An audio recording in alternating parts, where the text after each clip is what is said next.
There is a dramatic development in the deadly terrorist attack in Benghazi, which left 4 Americans dead, including our U.S. ambassador, Christopher Stevens. 3 members of a U.S. security team on the ground in Benghazi that night, there when all of this was unfolding, now say that they were indeed ordered to stand down for half an hour while that attack was underway. In an exclusive Fox News interview, they tell Bret Baier the orders came from the top CIA officer at that secret annex, which was about a mile away from the diplomatic compound. A number of people now, including the House Intelligence Committee, they insist no one was hindered from responding to the situation at the compound. The committee's wording was, quote, "There was no stand-down order given to American personnel attempting to offer assistance that evening." So what do you say to that?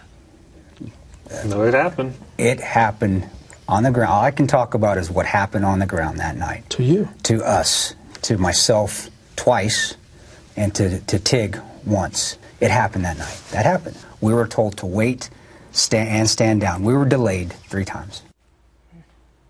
Republican Texas Congressman Louis Gohmert is vice chairman of the Judiciary Subcommittee on Crime, Terrorism, and Homeland Security, and he joins us now. Good morning, Congressman.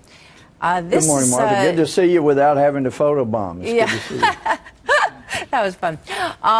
This is an amazing story. You know, I mean, it really has left the headlines for quite some time, but we've all waited to hear from the people who were actually on the ground, whose voices have been muffled in this entire conversation since it happened. What do you make of the discrepancy between what they say and what these committees on the Hill say happened? Well, the House Intelligence Committee, it's composed of good people that mean well, want to do well, but their problem is they get information from the intelligence officials that give them the administration line. I mean, I can give you an example. Several months after Benghazi attack happened, we were in a non-classified setting. We were being briefed by the head of the Intelligence Committee.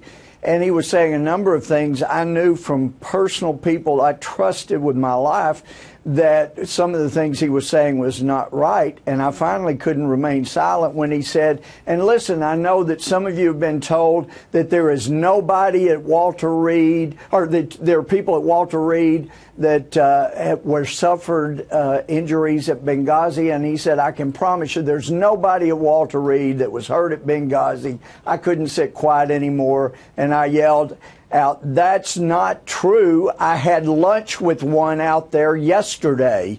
And he was shocked to hear that. And then he came up later and said, I checked with our intelligence people, and they say the guy you had lunch with, he's having physical therapy, but he's not there. And I said, his building is, and I told him where he was residing and his apartment, and he was there with his wife and his 2 little children, and his mother-in-law stayed with him, and I'd been with him, and I'd seen him and talked to him, and his information was just wrong. That just gives you an example, Martha, of how they've been fed false information. And I'll tell you something else. I had over a year after Benghazi, I had an intelligence officer who was working North Africa at the time of Benghazi. I finally saw him. I said, where have you been? He said, I've been scared. I said, oh, come on, you've never been scared a day in your life. He said, they have made me scared, and I am out of intelligence, out of the government. And so I thought maybe I could say hi now. This is how scary this administration has been to some of our people that have been willing to lay down their lives for their country, and they let those people die at Benghazi. They could have gotten planes there sooner. They could have gotten people there sooner. And anybody that knows anything will disregard what some of these high intelligence people have said and will get straight to the truth. And it's great to hear really American heroes come forward like these guys have. I'm going to ask you a silly, simple question, perhaps. Why? Why would all these people be told not to talk? Well, that's a great question, but obviously somebody had a vested interest in keeping them quiet. And well, look at Petraeus. We find out that the administration knew about his affair for nearly a year. Why did they sit on it until Petraeus knew that the Susan Rice talking points were a lie, and then they run him out so he can't be out there blasting that. I mean, these people are very insidious in what they have done to some of the true patriots out there on the field, and it really needs to be exposed. And I know, Martha, I know there are people that would say, what difference at this point does it make? It makes a difference in saving the lives of patriots for the future. Yeah, I mean, these three people are speaking. They have a book that is coming out very soon, and they are telling their story. And we have not heard, you know, with the exception, I guess, of the testimony that we heard from the second-in-command station chief who was in Tripoli, who was very compelling when he spoke before Congress about the concerned phone call that he got from Christopher Stevens saying that we're under attack.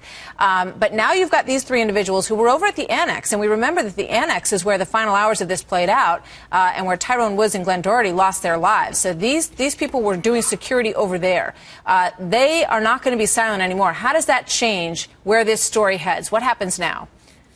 Hopefully it will give courage to others, maybe who are still in the government service, to come forward.